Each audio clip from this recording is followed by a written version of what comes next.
living life, every day, late at night, not okay.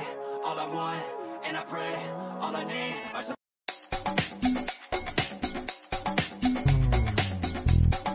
Showbiz Kachika TV. Hello mga kachika! Talaga namang excited na nga ang mga Kim Pao fans dahil 4 days to go na nga lamang ay ang kanilang ang pinaka-aabangan na first ever movie ng kanilang idol na sila Kim Chiu at Paolo Abilino na may pinamagatang My Love Will Make You Disappear.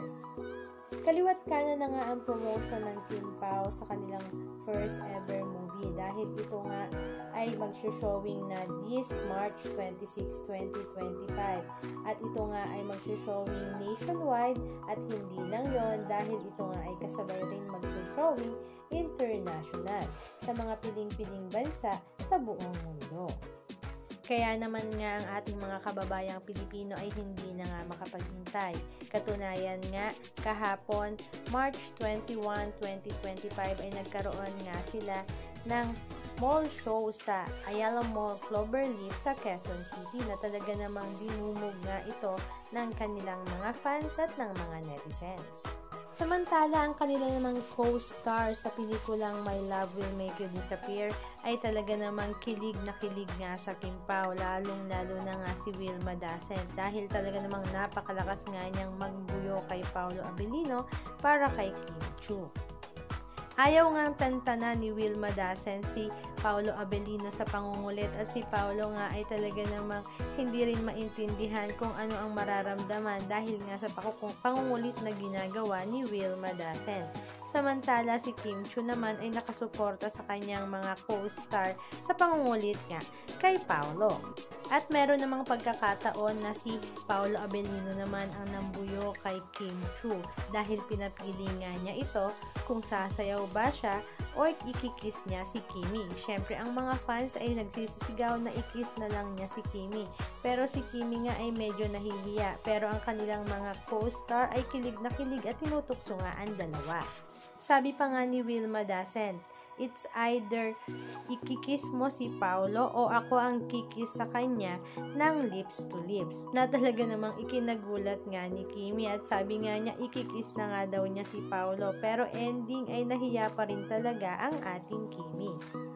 May mga issue mang kinasangkutan si Kim Chiu last week dahil nga sa nangyaring misinterpretation sa kanyang noontime show na Showtime ay talaga namang nakakatuwa dahil nga ang kanyang mga fans ay full support pa rin sa kanya, lalong-lalo na nga si Paolo Abilino. Marami nga sa mga netizens na nambabash kay Kimi ay hinihiling na i-boycott nga daw nila ang pelikulang ito na My Love Will Make You Disappear dahil nga sa kanyang ginawa. Pero kabaliktaran nga ang nangyari dahil full support pa rin nga ang kanilang mga fans. Halika at panoorin natin.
mga kachika?